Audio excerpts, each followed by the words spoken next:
এজন্য হুম, যে যে পলিসিগুলো আছে ওই পলিসি আমাকে ফলো করতে হবে এজ এ সোশ্যাল ওয়ার্কার।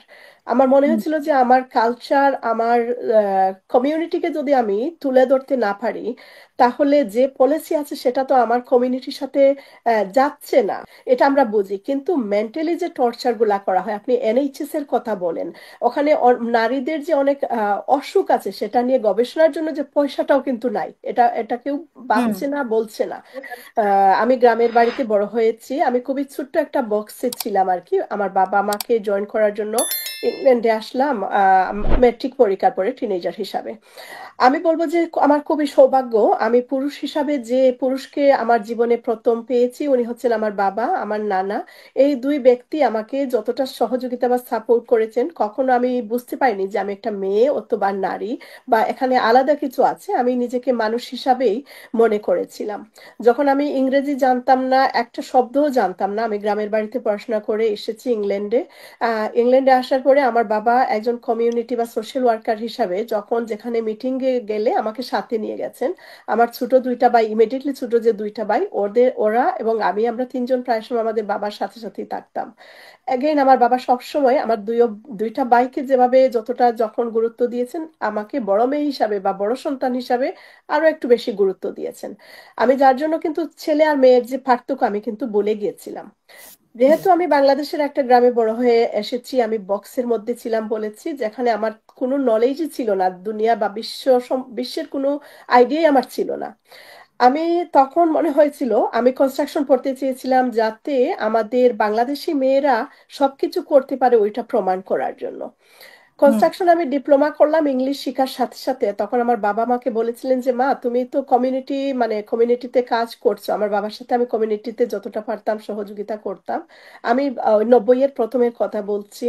তখন হুম, আমার বাবা বলেছিলেন যে যদি তুমি কনস্ট্রাকশন আর্কিটেক্ট হও, বিল্ডিং ডিজাইন করবে, টাকা পয়সা উপার্জন করতে পারবে, কিন্তু তুমি যদি কমিউনিটি নিয়ে কাজ করো, কমিউনিটি ডেভেলপ করতে পারো, তাহলে মানে মানুষের সাহায্য করতে পারবে, নেকি হবে, পজিটিভ কাজ হবে।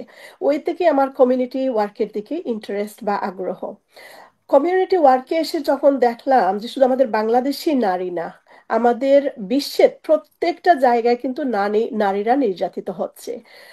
এক সময় আমি সোশ্যাল ওয়ার্কার হিসাবে কোয়ালিফিকেশন গেইন করেছিলাম ঠিকই, কিন্তু 1 বছরের বেশি আমি আর কাজ করিনি এজন্য হুম, যে যে পলিসিগুলো আছে ওই পলিসি আমাকে ফলো করতে হবে এজ এ সোশ্যাল ওয়ার্কার।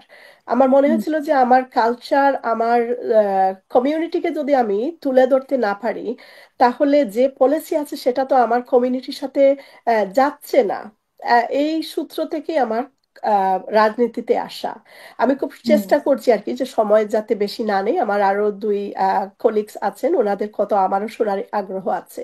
তো কমিউনিটি ওয়ার্কে এসে যখন আমি দেখলাম আমাদের বিশ্বের সবকটা নারী কিন্তু নির্যাতিত ওয়ান ওয়ে অর এনাদার। এখানে কোনো শিক্ষা আছে কি নাই, ওনার ইকোনমিক পজিশন, ওনার সোশ্যাল স্ট্যাটাস ম্যাটার করছে না।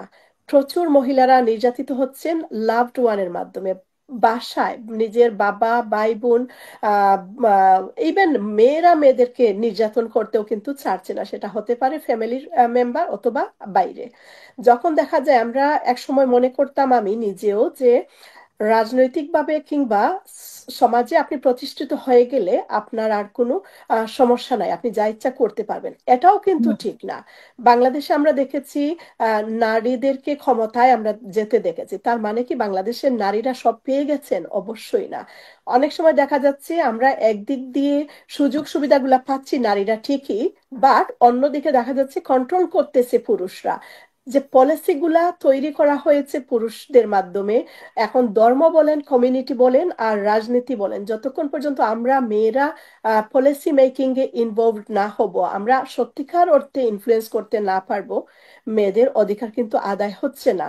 মেয়েদের অধিকার আদায় হবে, হওয়াটা তো পরের কথা। আম, শারীরিক নির্যাতন আমরা সবাই বুঝি, একজনকে মারা হয়েছে, সেক্সুয়ালি হ্যারাস্ট করা হয়েছে, এটা আমরা বুঝি, কিন্তু মেন্টালি যে টর্চার গুলা করা হয়, আপনি এনএইচএস এর কথা বলেন, ওখানে নারীদের যে অনেক অসুখ আছে সেটা নিয়ে গবেষণার জন্য যে পয়সাটাও কিন্তু নাই, এটা কেউ হুম, ভাবছে না, বলছে না। তো কোথায় আমরা শুরু করব আর কোথায় শেষ করব? আন্তর্জাতিক নারী দিবসে আমরা মিটিং করছি, মিছিল করছি আজকে আমরা ইফতার পার্টি করব, মহিলাদেরকে নিয়ে কথা বলবো, তারপরেই আমাদের শেষ হয়ে যাচ্ছে কাজ। আমার মনে হচ্ছে আসলে মেয়েদেরকে নিয়ে না, আমাদের উচিত হচ্ছে পুরুষদেরকে নিয়ে কাজ করা, বাচ্চাদের নিয়ে কাজ করা। বাচ্চাদের মেন্টালি যদি আমরা চেঞ্জ করতে না পারি, তাহলে আমাদের ভবিষ্যতে আরো আরো 200-300 বছর যাবে এই একইভাবে আমরা কথা বলবো, তারপরে বাসায় চলে যাব। অবশ্যই, অবশ্যই। এখানে আমরা শম্পা বসুর কাছ থেকে আশা করছি আমি কিছু শুনবো বাংলাদেশের বর্তমান পরিস্থিতি। আর আমার দৃষ্টিতে আমি যেটা বলবো যে এখানে আমি শুধু এটাই বলবো যে অর্থনৈতিকভাবে আমরা অনেকটা ইন্ডিপেন্ডেন্ট। যখন আমি বাবা ভাই স্বামীর উপর 100% নির্ভর থাকবো, অনেক সমস্যা থাকলে আমরা সেটা মুখে বলতে পারছি না।